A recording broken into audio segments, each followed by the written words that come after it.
હળવાત વેપારીઓના હાલ થયા બેહાલ, લાખોના માલનું થયું નુકસાન। જો તમે વેપાર કરી રહ્યા હો તો તમારે પણ સચેત રહેવાની જરૂર છે।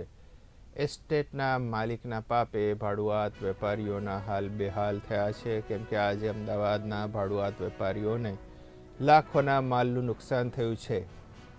આજરોજ અમદાવાદના રખિયાલ ખાતે આવેલ રાજેન્દ્ર એસ્ટેટ ચકુડિયા મહાદેવ મંદિર પાસે એએમસીએ ગેરકાયદેસર બિલ્ડિંગ પર બુલડોઝર ફેરવી નાખતા વેપારીઓને રોવાનો વારો આવ્યો। વેપારીઓએ આક્ષેપ કર્યો છે કે આ બિલ્ડિંગ ગેરકાયદેસર હતું કે કાયદેસર તે અમને જાણ જ નહોતી, અમે તો દુકાનો ભાડે લઈને વેપાર કરતા હતા। રાજેન્દ્ર એસ્ટેટના માલિકે વેપારીઓને જાણ નહીં કરતા વેપારીઓના લાખોના માલનું નુકસાન ભોગવવાનો વારો આવ્યો છે।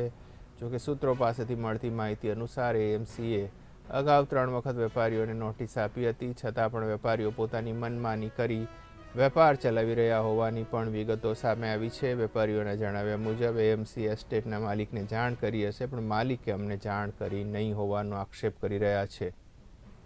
ત્યારે સમગ્ર ઘટનામાં સત્ય શું છે તો તપાસ બાદ જ સામે આવશે। જુઓ વેપારીઓ શું કહી રહ્યા છે।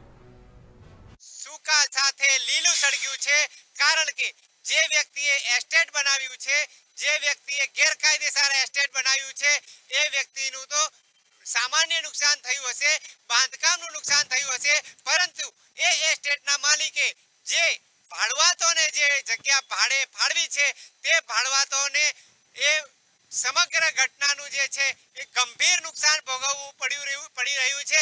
એ બાબતે આપણે અહીંયાના જે તમામ ભાડવા છે એમની સાથે વાત કરીશું। તમારું નામ? મારું નામ રમેશભાઈ છે। અમારો 70 થી 80 ટન માલ પડ્યો છે બંને ભાઈઓનો। એ લોકોને સવારમાં અમે આયા હતી રિક્વેસ્ટો કરી હતી કે સાહેબ અમને 2-3 કલાકનો તમે ટાઈમ આપો, મને મારો માલ કાઢી દો। આ અનલીગલ એસ્ટેટ હોય તો તમે પાડી શકો।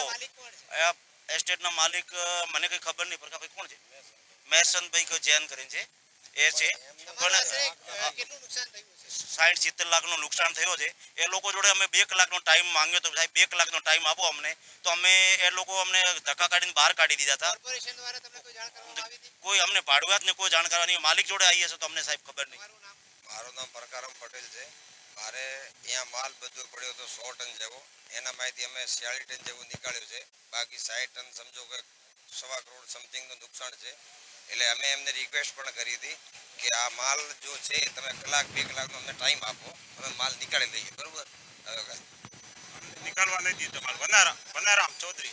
તમારું કેટલું નુકસાન થયું છે? અમારે ભાઈનો છે, અમે એને સાથે છે, પણ અમને અમારો કાંઈ મ્યુનિસિપાલિટી વાળા માન્યું નહીં, અમારો માલ અમને નીકાળવા દીધો નહીં। અમારા ફોન પણ લીધા ઝડપીને, કોઈ વિડીયો ઉતારતો તો ફોન લઈ લીધા, હજી તક